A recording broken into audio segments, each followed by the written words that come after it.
ஆண்டவங்க கைகளெல்லாம் பிரமிக்கப்பட்டு மறித்து நிலையில் இருக்கிற எல்லா காரியங்களும் இப்ப உயிர் பெற போகிறது, உயிர் பெற போகிறது. நல்ல கரைகளை கட்டி அப்பாவுக்கு மகிமைப்படுத்தலாம். அப்பா அப்பா மறித்து போன நிலையில் இருக்குதப்பா.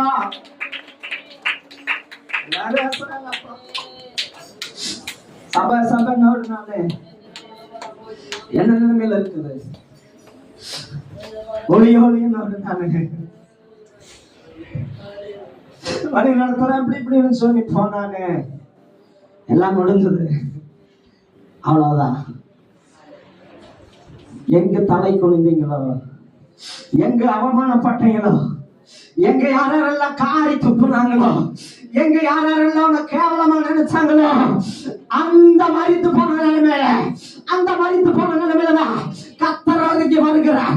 கத்தரும் கையை பிடிச்சு தரணும் சொல்லுகிறார், தலித்தாகுமே நீ உயிர் பெறு, நீ உயிர் பெறு, நானும் நாடு இருக்கிறேன், நீ பயப்படாது என்று சொல்லி கத்தர் வாக்கு கொடுக்கிறார்.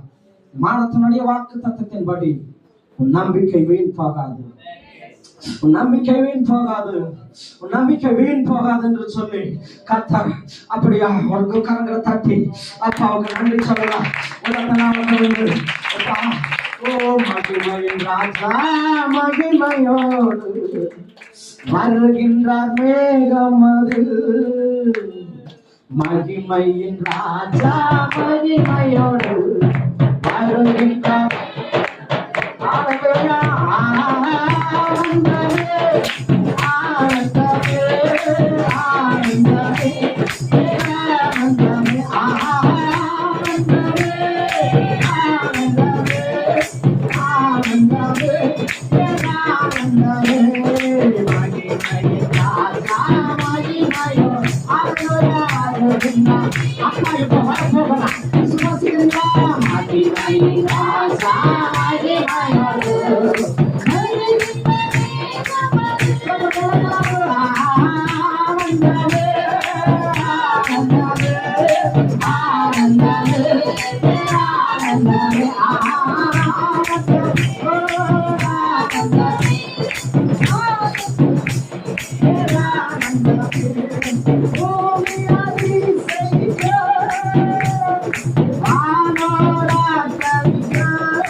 Yeah.